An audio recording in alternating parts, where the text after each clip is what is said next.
and welcome to another episode of the Wednesday Electrifying Wednesday. The Wednesday. Let's do Wait a that. bit. Okay. Back it up. Okay. All right. Hello, friends, and welcome to another Electrifying Wednesday, the show that we're going to tell you about our experiences owning an electric car in general, and this specific electric car, which is a BMW i3. We have owned this vehicle for 4 months now, so we can give you some insight when it comes to how the vehicle performs, what challenges we've had, anything relating to the car, right? So stick around and we'll tell you if you should buy an electric car or if you shouldn't buy an electric car. So today in our Electric Wednesday series, we are going to talk about the i3, the BMW i3, which now we have owned for a little over 3 months, and we can tell you the good, the bad, and the ugly of owning an EV. So stick around, we're going to tell you everything we know. Well, friends, we have had this car now, which you see in my screen, for about 3 months, and we have a very, very good idea of what we like and what we don't like. So what are some things that we really like about this car? I would say, first of all, the technology, right? The safety features, the fact that the car can brake for pedestrians and brake when people cut you off in the highway, which unfortunately we had to test. We haven't tested for pedestrians yet, but but you always have people in the highway that want to cut in front of you, right? That we end up having to test. The fact that you don't have to worry about fuel, and I'm not talking about fuel prices now, it's about sourcing fuel, right? You don't have to go out of your way to find something. Initially, the act of plugging it in every night was a little weird. Now it's second nature, right? It doesn't take any time. You come home, you plug the thing in, it's ready the next time. Right.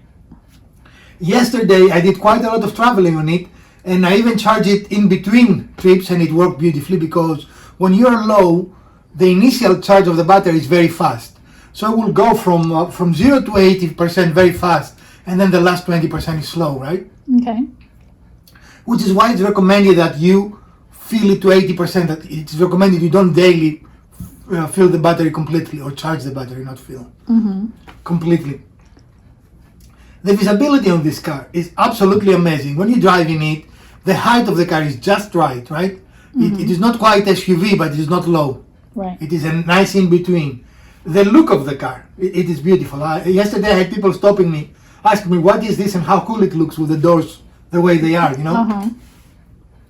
Definitely a very attractive car, something that might not have a lot of meaning for everyone, but for me, the fact that we have only seen one other car in 3 months that's exactly like this. I mean, color and that everything. color right? and everything. Okay. And as far as the same type of car, different colors, we have seen 3 or 4. But you don't go in a parking lot and you see 5 of these cars parked next to you, which was the case with our Subaru. I mean, there were Subarus everywhere. Might be different for you guys where you are, but for us, that's how it is.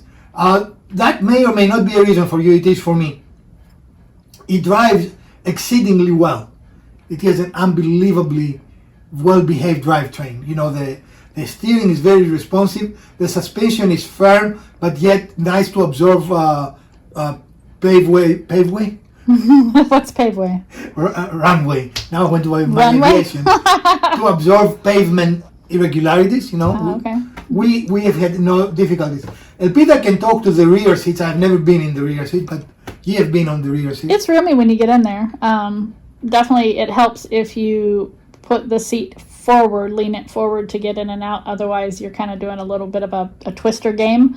But once you get in there, there is more than enough room, and it's very comfortable. And now you've sat in the front and the back.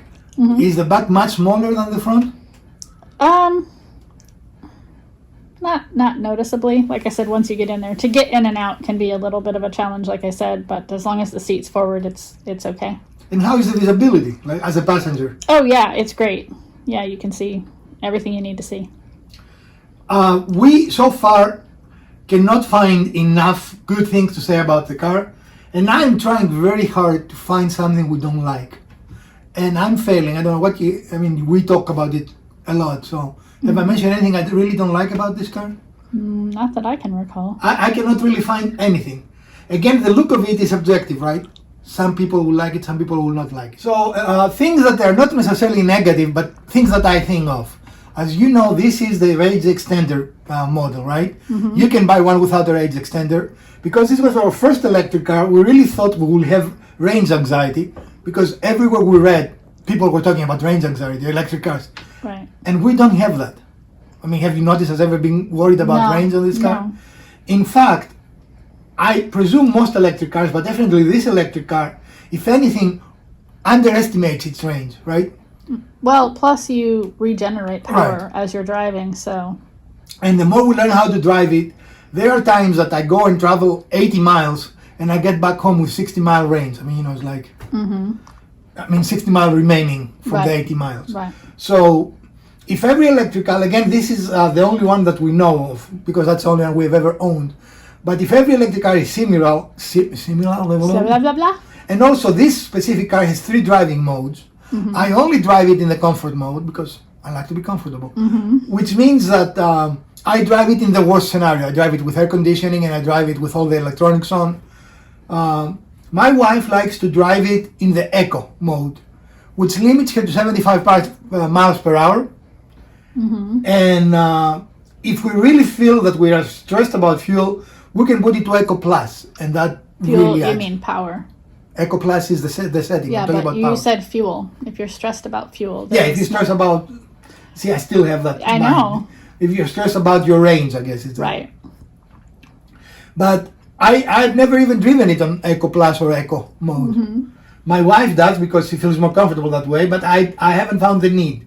Yesterday I did a lot of driving only in comfort mode. And yesterday someone thought that, you know, oh, it's a little electric car, I can out accelerate him, and I decided to be a little bit of a, you know what? To prove him wrong. And of course he couldn't run away from us, but I used a lot of range, right? Right. Which is another subtle point of this car. It teaches you how to drive. Yeah. It teaches you how you waste energy, even how you waste energy on gasoline cars, because energy is energy, right? And we have become better drivers because we have been driving it now so consistently. The range extender, we have not used once. It has a system that it will turn it on every 2 months or so to make sure that it still works. But so that has happened. It has gone through its maintenance cycle. But we have never had to use it to gain range. Does that make sense? Right. I'm a little concerned because we're not using the fuel, and I think I'm going to put a fuel stabilizer in it, because ever since we bought the car, we have not added fuel in it. Right. So, And you don't know how long it's been there right. before you purchased it. And gasoline only lasts at best 6 months. So I don't like that aspect, but I don't like to use fuel either. So, you know, Right. I'm becoming a purist. You know, like sailors that sail that don't like to turn their engines on. I'm the same way. You know, I don't want my motor on. Right. I'd much rather have my electric part on. Having a fleet of vehicles, most of them being gasoline and this being the all electric, it has become very obvious the simplicity of maintaining the electric car, right? In the gasoline cars, you always have to do with something. You have to do with engine oil, you have to use with coolant, you know. On this car, you really don't. The only fluid you put in it is actually the wiper fluid. It's still, they have not found a way to collect it from the lane and reuse it, but you know. But it is virtually zero maintenance. I presume that you're going to need brakes at some point, but because the brakes regenerate power, we are using them very little. In fact, I'm at the point that I don't use my brakes to stop at all. Like yesterday when I picked you up from the airport, all the way I did not touch the brake pedal.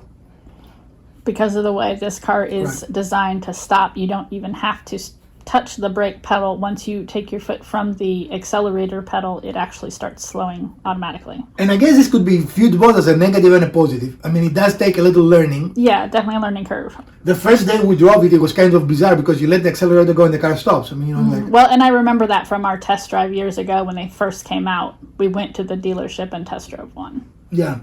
So again, that can be both. For me, it's a positive. It means that my brakes do not get as much wear, and my car stops very safely. I'm very pleased. Again, I cannot think of anything negative. And the question in everyone's mind, how much money do you spend to operate this vehicle? And right now, it is $10 to $15 per month, as compared to $300 that we were spending on the Subaru that it replaced for fuel. So $300 versus $15, and still I say in the title that that is not on my top things I like about the car. Looking at the car anyway, right? Well, friends, we hope you did enjoy this short episode. As we promised, we are going to keep you up to date with what we are doing with this car. So far, as mentioned, we love it, both me and my wife. And Elpida, being a very frequent traveler in it, what are your thoughts as a passenger? It's nice. I like it. So, all thumbs up, all of them. Yep, all of 5 thumbs. them. Yes, all 5. We hope you enjoyed this episode, and if you're considering buying an EV, let us know. Ask us questions. We'll be happy to share our experience with you. From Professor DIY, Elpida, and Urban Homesteading Channel, stay safe, friends.